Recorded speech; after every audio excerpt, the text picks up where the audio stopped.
This is Writing and Publishing with Silent. Silent, you have the floor. Well, thank you. So I already met Rob and Elena. John, thank you for joining us. I'm glad to see I got some interest in this class. I was honestly uncertain of how many people would want to actually come and listen to me talk about this sort of stuff. So thank you guys for coming.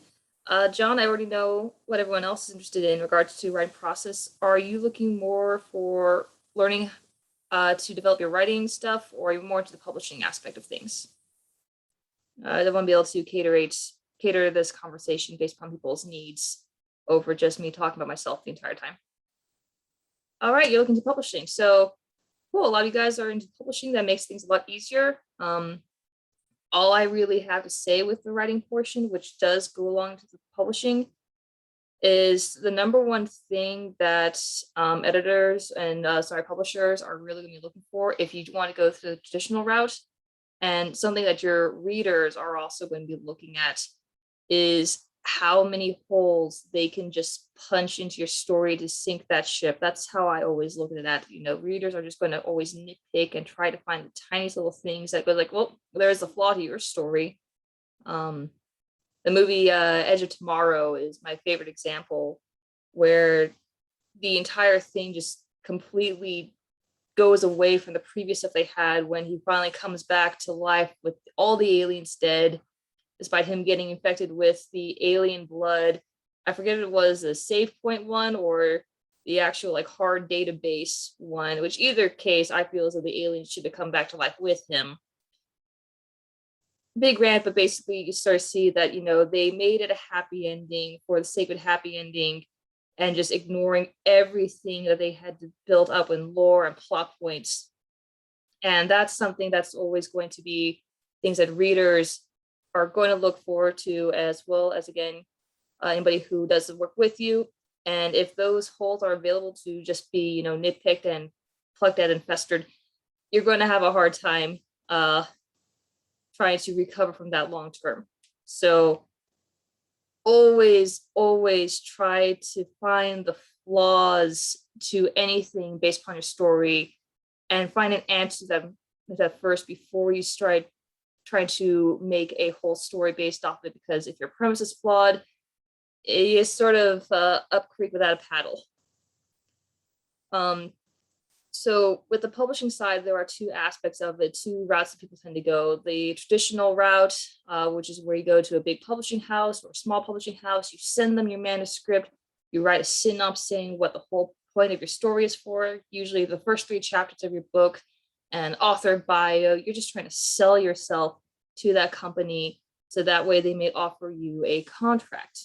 The contracts, from what I've seen and from what I've heard from people, are actually a bit iffy. You can get offered, depending upon the company, anywhere between 15% to maybe at best, and this is definitely at heart, at best, 40% of all royalties from the book that you have written. But it's usually going to be closer to 15 to maybe 25, 30 sort of range. So that's a lot of the money that you would be getting for that book gone. And the reason that is because, they have to edit the book. They come up with the art for you. They do all the formatting. They do all the really gruesome work. And they offer you a bit of advertisement as well. But I found out that it's usually not the kind of advertisement that you really want for your book, because they'll usually shoot out to their newsletter and the little realms in which they have things, and they maybe put it in a few bookstores. But traditional publishers don't actually advertise as much as someone who has got a book ready to publish really wants. And they also actually hold a lot of rights to your book too. Each place is going to have their own different rules, but some may say, hey, we have all final say, any sort of things if your book were to get adapted into a movie, any sort of spin-offs off of it. If someone were to come with you with a video game contract or a sitcom contract, we have rights and says into it. We get a percentage off of that. Book cover, we get to have final say of whether or not the art that you want is going to get passed, because we may want it to look something else. We may even say, hey, we don't like the direction the story is going to take, so tweak it a little bit so that way it's more towards the view that we want to present. That's the downside with traditional publishing.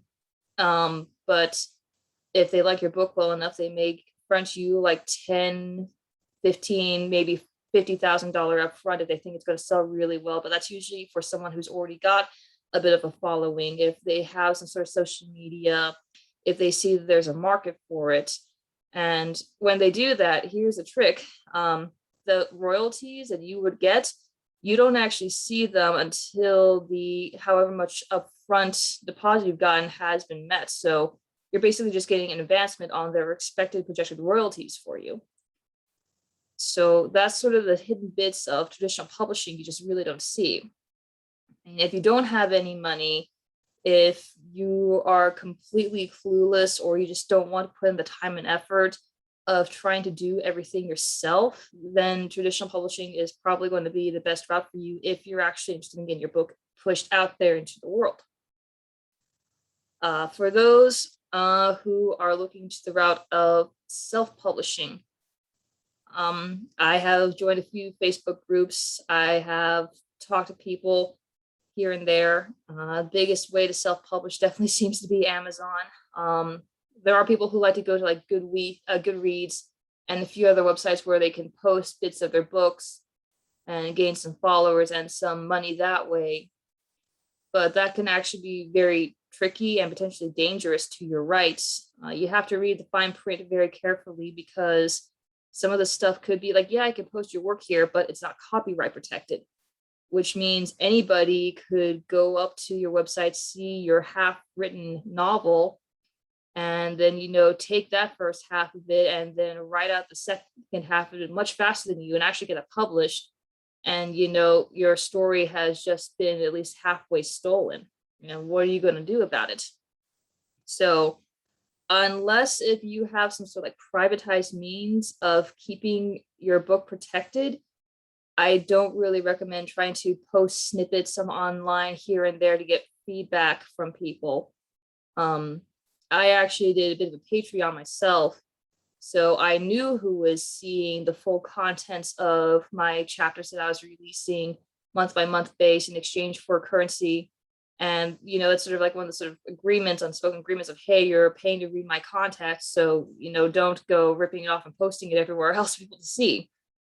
But again, back to the ways people usually tend to publish self-published books is via Amazon, because, it's made relatively simple, basic things you can do to format the layout of your book.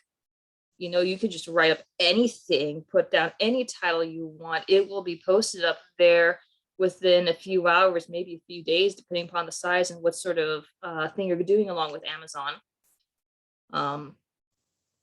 You get better royalties too. For ebooks, you get 70% of royalties. For hard copy books, if you choose to do a print on demand option, that's 60% royalties, definitely better, minus again the cost of printing that book. So that goes actually close down to 40% of royalties, but still better than what you would typically get from a traditional publisher. Number one downside with Amazon publishing that I have seen is the market, though, because there's so much freedom to be able to post whatever you want to, is highly oversaturated with books that have not received the highest quality of care in producing them. They haven't been properly edited. At best, you may hope that the person has a friend who is an editor, looked over that book, said, hey, here are some changes that I think you should make, or the person themselves is an editor, and they decide to do their own work. But a lot of the time, the editorial work is iffy at best. The cover is probably going to be something that a person is able to get online for free, without copyright issues, or paid for the right to be able to use that book, use that cover, and then tweaked it a little bit with some home computer program or a friend who was able to do the work for them for cheap. So the quality of the books in general, not always going to be the highest. And while that in itself isn't the worst thing in the world, the thing that really gets me is the fact that a lot of people will post their books for free or for like 99 cents to just download the thing. I mean, if the work itself is, it's not going to be the highest quality of things, that's fine. But people will do that with what could potentially be a really good book, just so that way they get more readers and people to even just consider looking at their book because they're afraid, if I don't post this for free, no one's going to touch my book. And it's a valid fear, but you're seriously doing yourself a major disservice by that, because there's amount of quality time and effort that you put into your book that you are basically saying, hey, everything I did, it's only worth 99 cents minus how much Amazon takes. It's not worth that much. But second of all, it sets the expectations for people who read your book of, it was for free for like 1 or 2 weeks or 99 cents for a few weeks, and they put it up to a proper pricing. That will probably go away if I don't buy the book. And then I can just wait like a month or two, maybe if I really want this book. And I can probably see it go down in price again because you've given that expectation for people who are considering reading your book. That's my really big issue upon those two methods of publishing, really. The method that I actually took was a bit of a mix between the two. I actually got contacted by a friend who is making their own sort of, posting site where people can sell their ebooks. Of, hey, I saw this post, somebody posted on Facebook. They say they're from an editorial company. They're looking for new manuscripts. They tagged me in that comment. I saw the person who posted. I talked to them a little bit, found out their name, basic information of their company. I'm not a super sleuth on anything with the internet, but I looked at the person's name. I saw that they had posted books on Amazon before, that they've actually been published. I checked to make sure that they did not write books that actually matched my genre, so I didn't have to worry about it being stolen by them. I also looked at the company to see, is this a legit thing? Do they actually have stuff going on over here? And I found a website. I saw that they actually had stuff going on. Spoke to them a little bit, showed them a bit of my manuscript.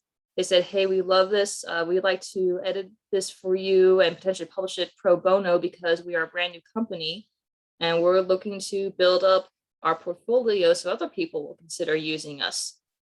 I got an official contract. I looked it over. It was very layman term, basic description of what is expected, what the whole thing is. I maintain my full rights. I was getting all this stuff done for free. This is what they would provide. This is what they wouldn't provide, and what I had to pay for out of my own pocket if I wanted it. Very straightforward. I found the terms agreeable and I signed up for that. The thing that I had going for me was my manuscript was mostly done. There are definitely tweaks that happened after that point, definitely. But I have my mother who was done some editing before. So she looked over it. She fixed up a lot of my mistakes first before I sent it over to them. And I had actually developed not just the whole plot and story for book 1, which I'm hoping to release next month, but for the rest of the series, which I'm hoping to span between 5 to 7 books. I had not all the details, but all the main points from point A to Z and the major intersections that I wanted to hit along the way figured out. So I knew where the story was going, and they didn't have to work with me too much in regards to the development of the story. It's just mainly going to be, hey, she misspelled this word over here, or these paragraphs are a mess. Let's organize them up a little bit. And in addition to that editoring, they don't actually provide the artwork for me. I had to pay for that myself. If I wanted something custom done, which I did, I took money that I had saved for a tattoo and threw all that into there. If I want any sort of hard print copies of my book that aren't done via Amazon, I'll have to buy those myself too. But what they are doing for me is they're actually doing more of the advertisement side, which is the one thing that I was going to have no idea how to do. And these guys are in Canada, but that gives me some bit more variety of where this book is going to be at. And I already have 4 bookstores willing to take 10 copies of my book and sell them and see how it goes from there. And if the book sells well there, then they'll buy more copies. So yay me. But they're also trying to get me, pushed out to other people. So that way the name of the book, which is my number one concern, actually gets pushed out. And eventually, this gamble that I've taken in might actually turn into something down the line. Maybe not in the next year or so, but maybe once book 2 or 3 comes out, if it goes that well.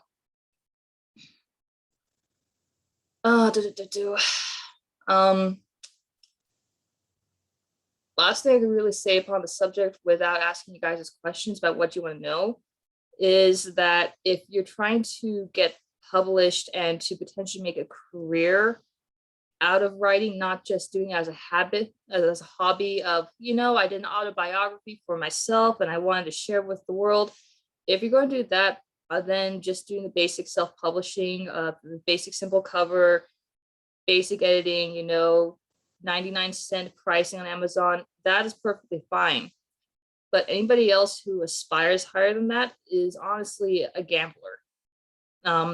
You take a gamble on this, you put in a lot of effort, you take a lot of risk, you probably invest a couple $1,000s into this thing, and it may or may not pay out, but you're taking a gamble because you believe in either the story or yourself, or you think that this is the best get rich quick scheme that you can get out of the rest of your life because you can't do YouTube.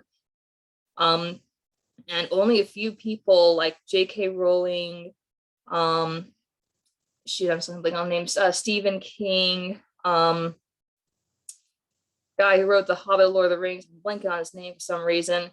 People who did, 50 Shades of Grey, Twilight, Hunger Games, those people either built up to gain a reputation of genius or just came out with 3 books real fast and everybody declared it was a sensational hit for a couple of years and they made money fast. And those are the people who classify as genius in the world of writing. Everyone else is a gambler. And if you're not able or willing to take the risk, that's just how it is sometimes in life.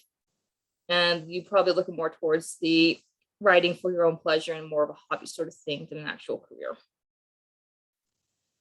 So does anybody have any questions for me? Let's see if I can do that properly.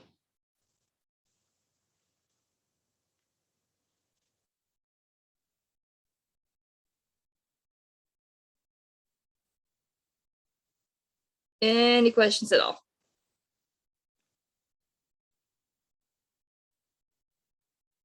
Let's see, I might just not be scroll down far enough. Sorry, my computer wasn't wanting to unmute. About how long from when about you started looking for trying to actually get published to whenever you actually got a yes with that company and everything to take out of curiosity? Oh, that probably took about a good 6 months or so, because when I finished writing the manuscript to the point where I was like, this is probably about as good as I'm going to get it before I get help from outside source. First of all, I actually submitted it and paid for copyright protection of my own book. So it was pre-registered with the House of whatever in the US. So that way, even if I were to give my manuscript to 50 different publishing companies, no one could steal it and not get sued by me because I had pre-copyright. They couldn't claim that. And I had tried a lot of traditional publishing houses first because I figured that was the best way to go. Not having done much research, I figured they would do all the advertisement stuff. So I tried 7 to 10 different publishing companies because I had to go for one that would first accept fantasy as a genre, then someone that would accept my word count, and then someone who looked as though they might be big enough to be able to, get me the advertisement I thought that they would get me, that traditional publishing houses would get me. And I did get one reply back of saying, hey, yeah, we'll do this, but it was a very small company. The terms were, not the worst, but not what I was, again, expecting. And I didn't really see my book going too far with them. So after a while, I figured, what, I'll wait to see if anybody else besides these 4 rejections and 1 acceptance get me. But then I just sort of took a break, started, looking into more of the self publishing sort of route. And again, the random chance, hey, Silent, I've tagged you in this thing, you want to take a look at it, was, again, very up to chance. If that person hadn't tagged me, I would still probably be sitting here, you know, wondering what was going to happen with my first book as I work on manuscript number 2. So it can actually take you a long time, just depending upon luck. It's very much luck based, you know.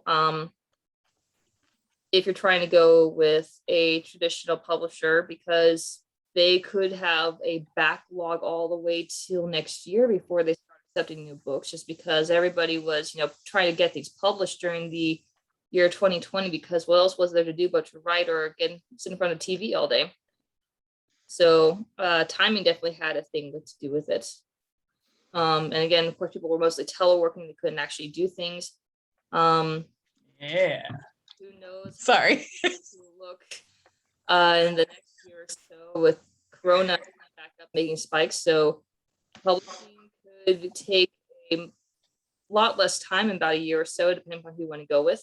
If you want to self-publish, it's really based upon how much time you're willing to cram into within a certain extent to be able to get that done, to format things properly, to edit things maybe 6 or 5 times before you're content and sure that you have very minimal to no grammatical spelling errors. It really is dependent. Once I actually got the company, though, I believe that was about officially started in June was when I first, you know, started actually signing a contract with them. That was after I got here. So June, July, August, so about 3 months with them. But again, my manuscript was mostly pre-edited for them, so it was just, you know, finding things that were there. And then a part of that also was, you know, I commissioned an artist that worked with the company to do custom-based art for me. Some chapter work, and then of course cover art. That actually got done faster than editing because we had a projection sort of time frame, and my editing actually got pushed back a little bit because my primary editor had to go get to the hospital for some evaluations, get some new medications and whatnot that made her loopy as all fudge. So that delayed things by a couple of weeks. So timeline can always change. It can become shorter, faster. It's all variant depending on how much you push towards getting things done, really. Yeah. So I have a question before I forget. You mentioned that like whenever you were looking around, whether or not they had an issue with your word count, like were you meaning like whether it was too short or too long? Yes. There are most publishers, you know, they want to have a manuscript that's more than 50,000 words. That's if you look up online, you'll find different sort of categories upon what is a light novel, short novel, a novella, an actual book, a full novel sort of thing. And most places want to have at least a 75,000 word count minimum sort of thing is what I found. So that limited me a lot because, again, less than 50,000 words over here, ranging between 40 to 50,000. A lot of places classify that as a novella, and not many people were interested in posting a novella.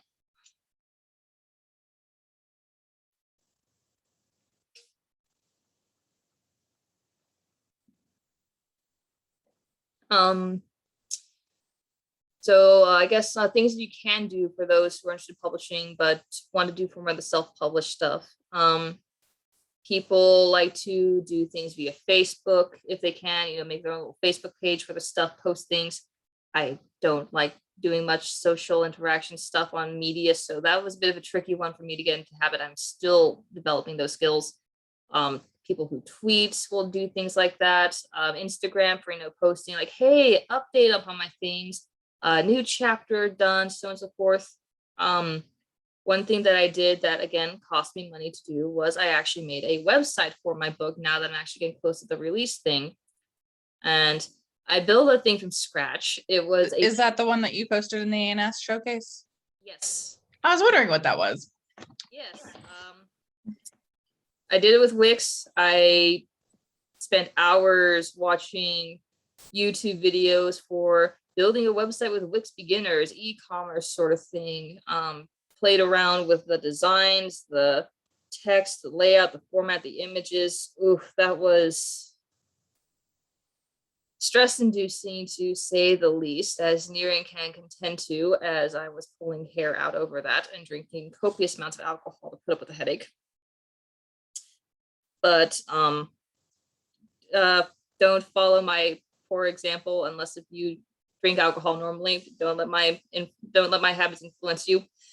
But yeah, so things you can do.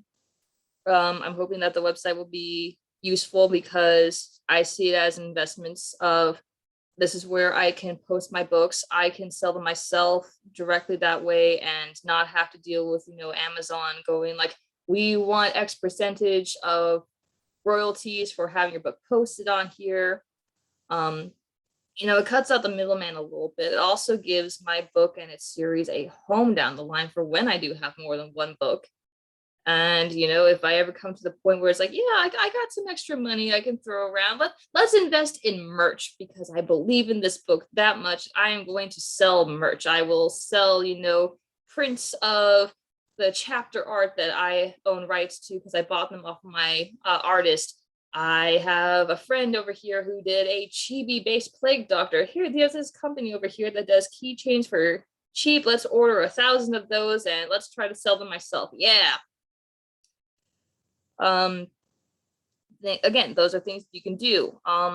People on the internet swear by blogging, apparently. I'm not very familiar with blogging myself. That's something that I'm starting to teach myself because I'm questioning how the hell this person make money off of blogs. But again, I am considering myself a full-time gambler. I'm changing my career a little bit to actually allow me to pursue writing this book to the point where I am going to go back to college just to get a degree in illustration so I can do my own art, and again, not to pay nearly $1,000 for a few pieces of chapter art and again cover art. I'm invested deep in this. And for anybody who is interested in hearing the story about how it went down, I will explain it to you so you guys can sort of see what sort of level of boneheaded dedication it takes to do this sort of stuff.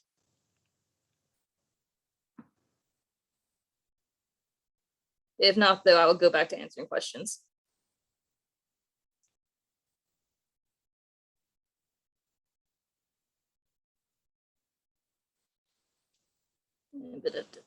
Yeah, this blind family is difficult to read.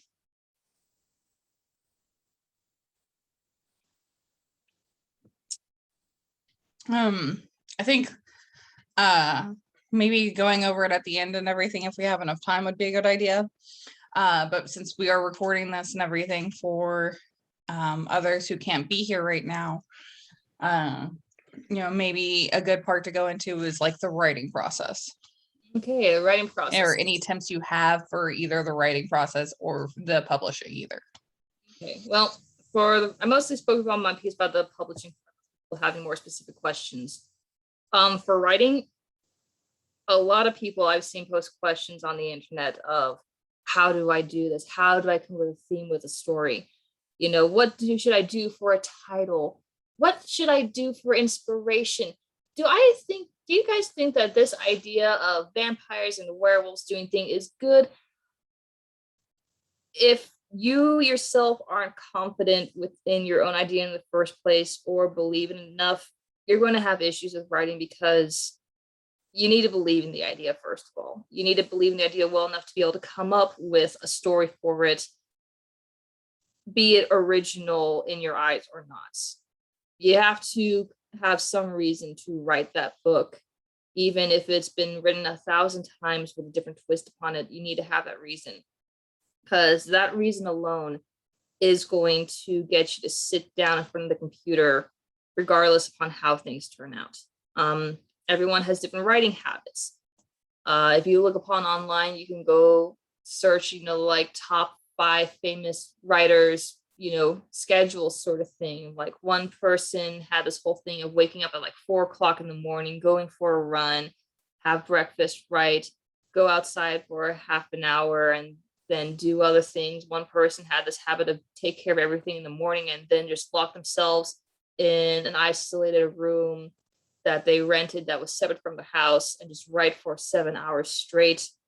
Everyone has their own different habits. When I started out writing, my habit was spend the 12 hours I was designated to sit in front of a dual monitor computer screen while at work, waiting for the phone to ring to actually write, because they took away our YouTube access.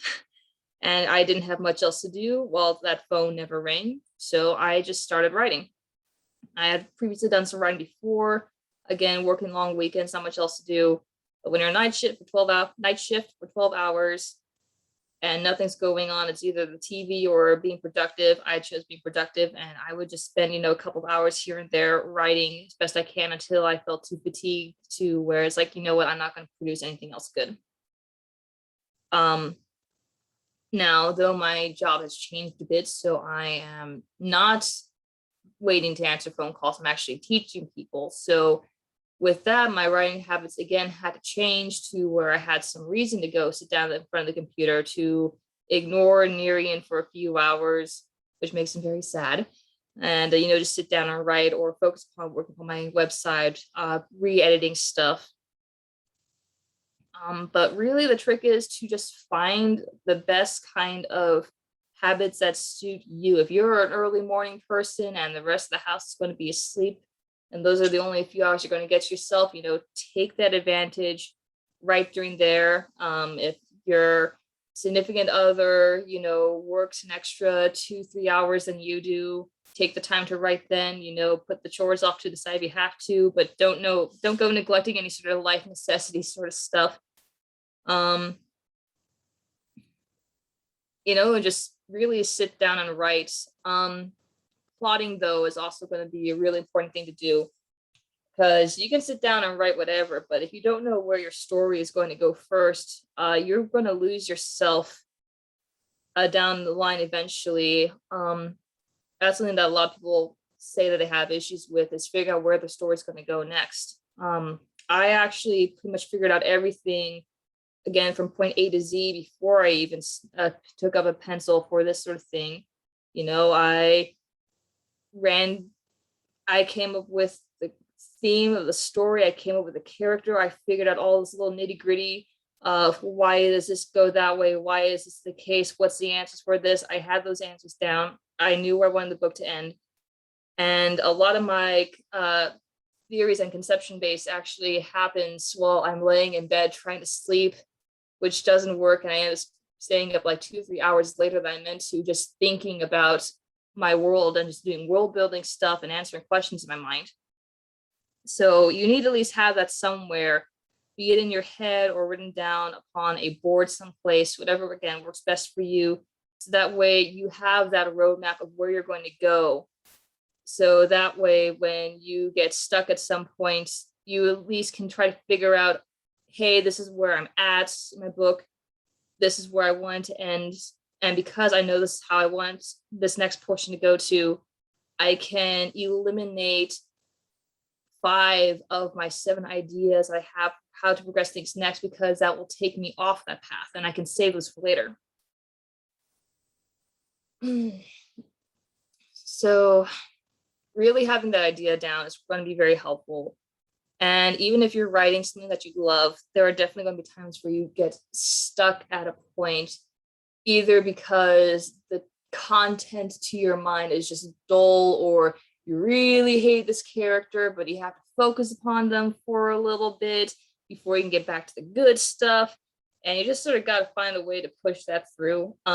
Again, my method, do not copy this method, especially if you are at the age of 21, but my method of getting through a really annoying chapter with a really annoying character was, again, alcohol. And I had to do a lot of editing on that chapter afterwards, because when I was less inebriated and I read through that, I was questioning, what the hell was I trying to say in this chapter? What is even that word? I need to reread this section a few times. Oh, that's what I meant. There we go. Problem solved. I pushed through that. One of my other writing habits is actually a lot healthier, and it's drinking tea. I have my own specific tea that I like to drink at my specific thermos. And that is my fuel, I guess you could say, when I am writing. I have my tea, it makes me happy, and I don't need to do much for it other than just pour in more hot water. because I don't bother with, milk and sugar and all those other things that'll make me fat if you drink too much of it.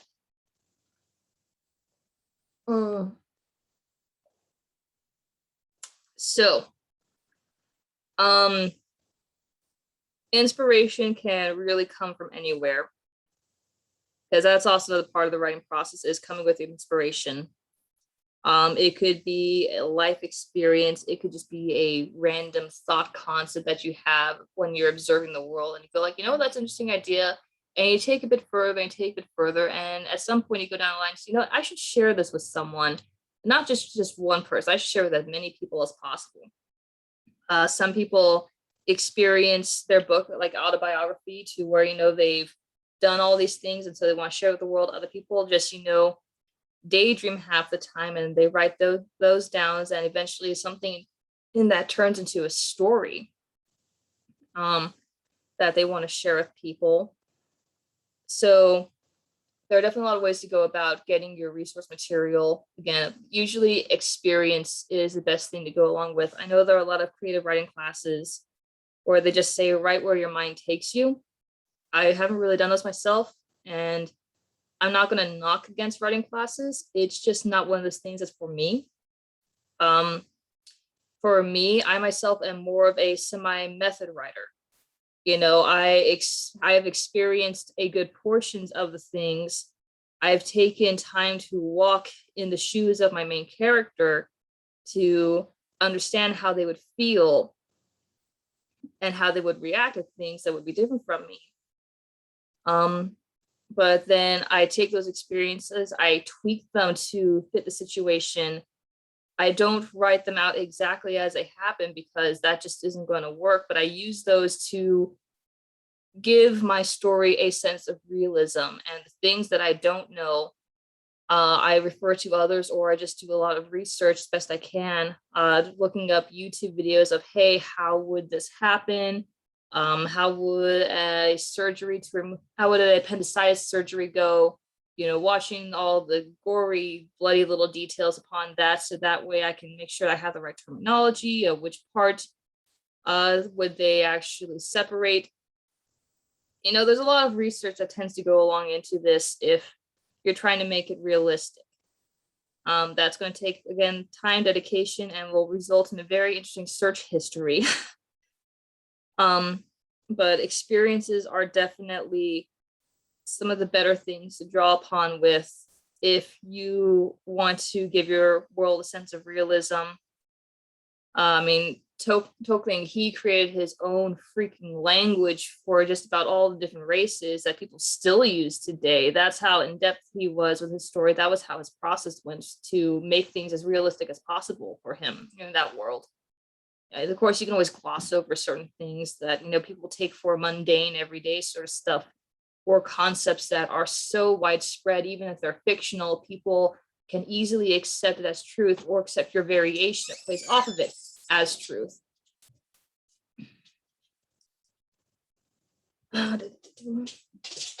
So again, really the writing process can just go about anywhere, however you feel. It really is your own sort of journey of self-discoverance upon what you need to be able to put down the best story that you really want to do. People like to fall for cliches. I've noticed, to where things have to have a happy ending, or, things are going well, but I should kill off a character. That's your choice and you're right as an author. I don't believe that things should have a tragic or happy ending, unless if that is the flavor that naturally follows in with the book. If you're going to kill off a character, make it plausible, give it a good reason to die, and not just because, honor, make it so that the person would naturally, upon their own accord of how you've developed them as an individual, would do something stupid enough or something noble enough to get them killed. And also, different characters' idea of a happy ending can be vastly different from what your reader's idea of what a happy ending is. A happy ending for a Viking meant dying upon the battlefield and getting swept up in the arms of Valkyrie to go to Valhalla. where the idea of a happy ending for a Christian, was to die peacefully in bed, surrounded by your loved ones, with, some sort of religious figure praying over you to ensure that your soul will go to heaven. Endings really can be very controversial depending upon, again, the type of story that you write. So just because people say this is how it should go for a good story, well, that's good for them. They can write their story that way, but it's really your work. It's your piece of you, your soul, your everything that you've invested into this. And it should come out the way you want it to, not just the way people think it should, because, again, that stereotype that's probably been done over 1,000 times, and you're going to lose your originality. You're going to lose your voice if you were to do that. And all authors have a voice one way or another that makes their particular writing style unique. They can do analytics based upon your writing style to determine if a note is a forgery based upon looking previous writing habits a certain person has. So there really is a fingerprint to everyone's writing, and you really shouldn't let other people's opinions deter you from that, unless if it's a valid point. And that's related into the realm of critiquing. People are going to always have thoughts of pros and negatives against your book, and some of them can be downright hurtful. I haven't gotten to that point yet because I haven't had, again, as many readers as I would love to. I'll get that eventually down the line, and I'm going to be expecting some harsh critiques sometimes periodically from people who may disagree, how to portray people or certain points and thoughts or the way people behaved in my book. And a lot of people can definitely get very butthurt, I guess you could say, depending on how the critique goes, or just feel as though they've been personally attacked if it isn't a raving review. But you should still at least consider the critiques and try to find the value in it. If it's just a person saying, this is the worst thing that I've ever read, I can write better than this, go ahead and write that off. They are not worth your time, your effort. But if they say something along the lines of, this person doing this really didn't make sense to me, or I don't think that this should have played out the way it did because of reasons XYZ, actually take a moment to consider that, because it could be that the reader did find something that you missed as an author that you will need to correct down the line in addition to your book, so that way things flow better. Or you can go like, hey, that's a really good point. I hadn't thought about that. I'm not going to touch on this now, but I will remember what this person said, and I will use it to answer a question in the next volume that I write.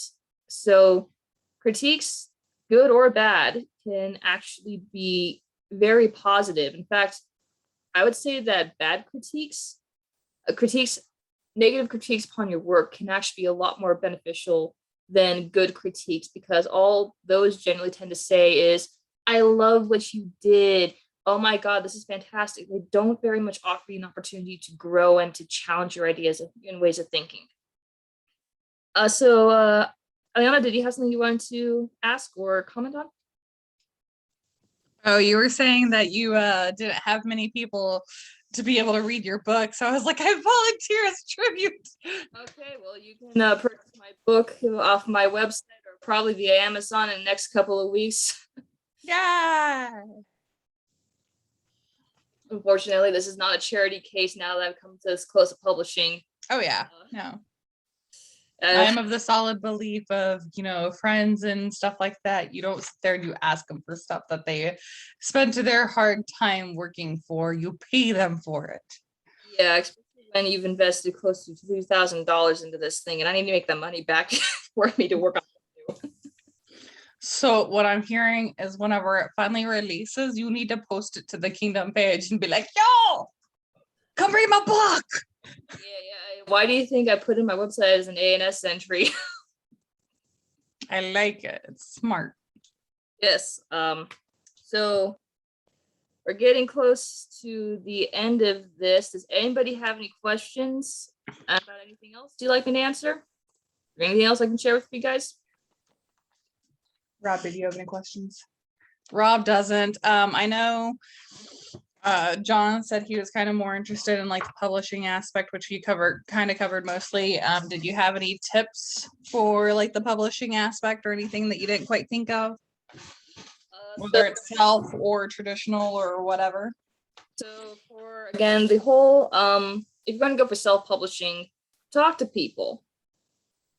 Find people who have self-published something and have, you know, gone something similar to potentially your book genre, so that way you can figure out how things work for them, things that you potentially improve upon. Find someone who seems to value their work and has done to a quality standard that you would like to match, and ask them how they went through the process. Find out what they did, see where they got their resources, see if you can get their points of contact for people who help them out. Because, you know, more than likely people who help them may be willing to help you. It may, again, cost you a bit of money to do so, but that's really the number one thing, is talk to people, ask how they did things, so that way you can go through that and cut out the whole issue of trying things one at a time by yourself, failing.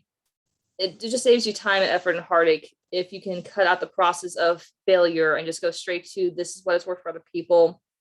Perhaps this will work for me, and perhaps I can improve upon the method that they took. For traditional publishing, you really need to do research upon the house that you want to publish with. Again, first of all, they have to even be looking for your genre of story, because if you submit your fantasy novel to the traditional historically publishing company, you know, why are they going to bother publishing your book when it doesn't fit their image? Again, when they have editors, there'll actually be a website page on most places for, like, this is our list of editors, who and reviewers. This is the kind of books they're looking for. Find the people who are going to be more inclined to actually like your book to read, because again, don't go sending a romance novel to a person who's all about, you know, fantasy, battle, tragedy stuff, when a hot steaming romance is not going to be something that they're generally interested in reading. They're probably going to write it off and say, yeah, no, we're not looking for this, go try someplace else. If you got friends, again, use your resources. If you've got friends, family who have worked with publishing companies or editors, talk to them, who are in the public sort of media sort of thing, talk to them, see if they have any points of contact that you can reach out to, that they can say, hey, you know, this is my friend so-and-so. I read their work. It's fantastic. You should look at it, maybe see about considering sponsoring it or something along those lines. Again, that's actually how I got my one and only, you know, traditional publishing house contract of saying, hey, we'll take this, was because my mom had worked for them for a little while. And, you know, if nothing else had come along and I sort of didn't see myself going down the self-publishing route, I probably would have gone on with it.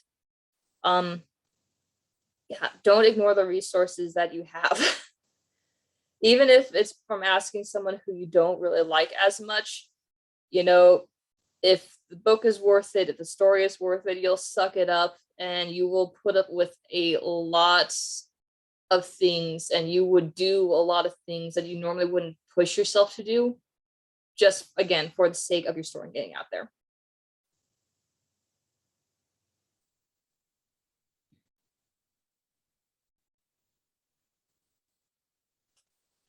Ugh. Anything else?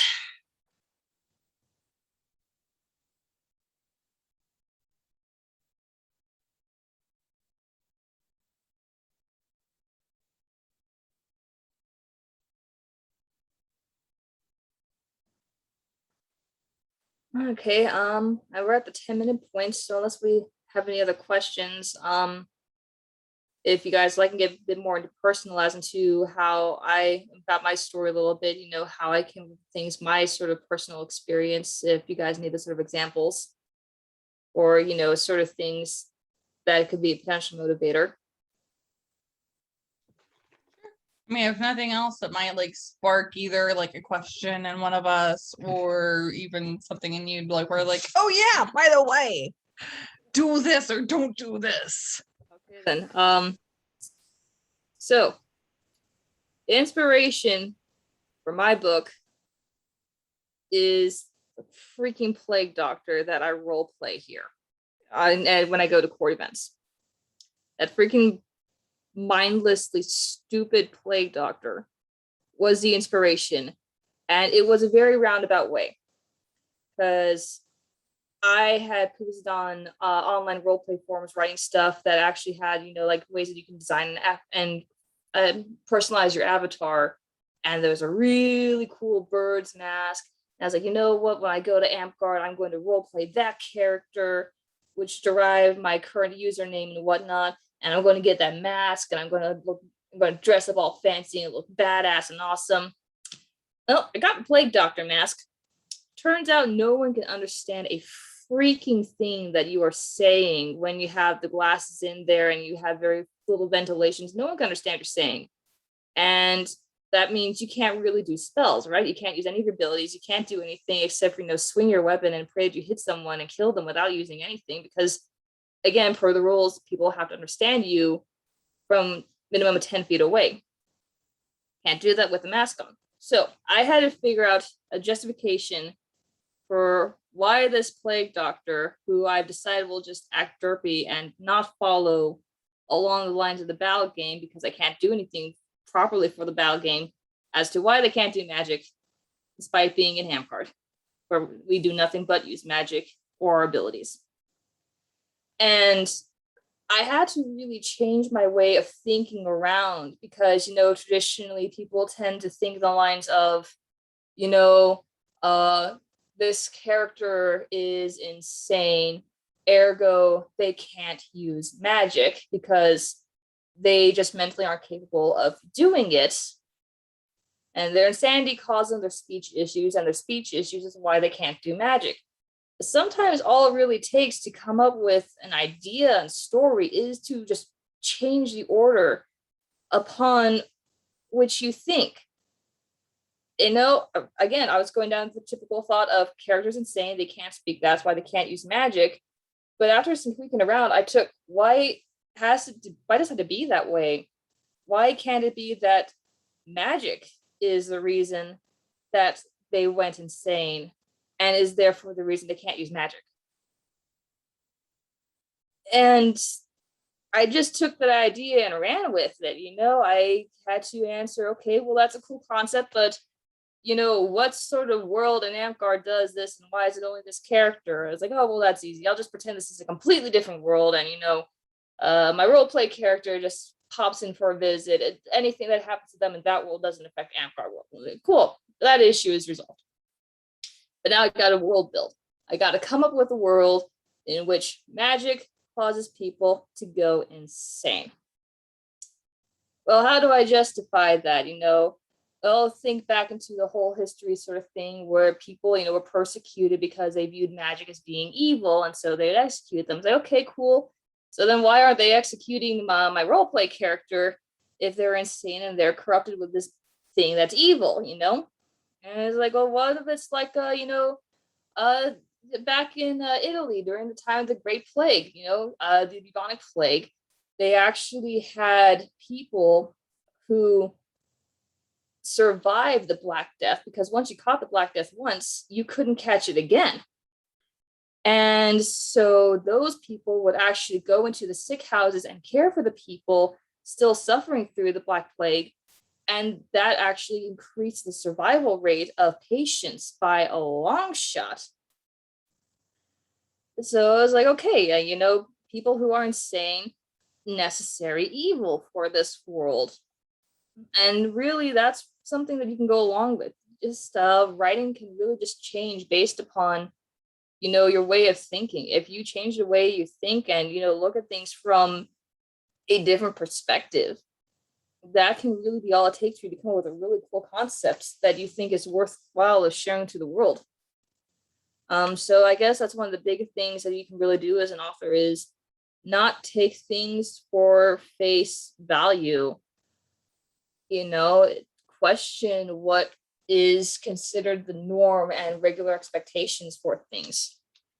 Because sometimes that can turn to like the coolest idea in the world. And don't be afraid to try stupid things in real life so long as they aren't going to harm you. You know, sometimes it's just those moments of where you go like, you know what, screw the rules, let's go and do something weird, let's do something crazy, that can actually be your driving source of inspiration. Even if it's not for the story, it can be something that can be highly useful for your character development down the line. Because again, to add that real sense of depth and the ability to draw people into your world definitely comes from being able to make things seem plausible to the mind. Details, of course, are always going to be important in writing a book. You want to give people a sense of, this is where I'm at, this is, you know, the scenery, this is the thing, but you have to describe things without telling people, and that's a really tricky thing to manage. Rather than telling people this is what happened, you know, this is what was said, you have to have your characters tell the story for you, and not always outright. You have to tell it in their behavior that no one else has. You have to tell it in their thought process of how this affects me as a character. As a character, this makes me upset or this makes me happy. As a character, I think that these rules over here are stupid or unjust because of XYZ. You have to tell without telling. And that's probably one of the most difficult things that people tend to have issue with being able to do. So that's something you learn, I think, not really from a classroom, but from actually reading other books.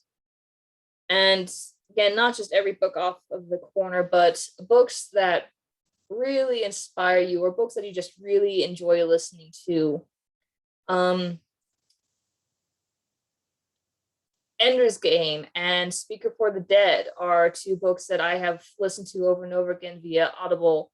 Jane Austen stuff, even if it isn't giving you a good example of showing and not telling, exposing yourself to different writing styles and different kind of voices is a good way to help expand your own understanding of things. And again, it could give you a sort of glimpse of knowledge of a culture aspect that you yourself want to implement into your book that you may have, again, no real experience with it just because, you know, you didn't grow up in Europe or Asia. But watching videos or reading books written from the perspective of people who lived in that location and that time frame that you're at can, again, bring your story up to another level if you're willing to put in the time to research into it. All right, well, that's about time. So I should probably cut you off there because I don't know which room the garb is supposed to be going into for the next class. But thank you for your time. No problem. I hope you guys enjoyed it. I did. Rob's nodding too. Okay, and we lost our... John has contractors over at his house. So he was kind of having to listen in.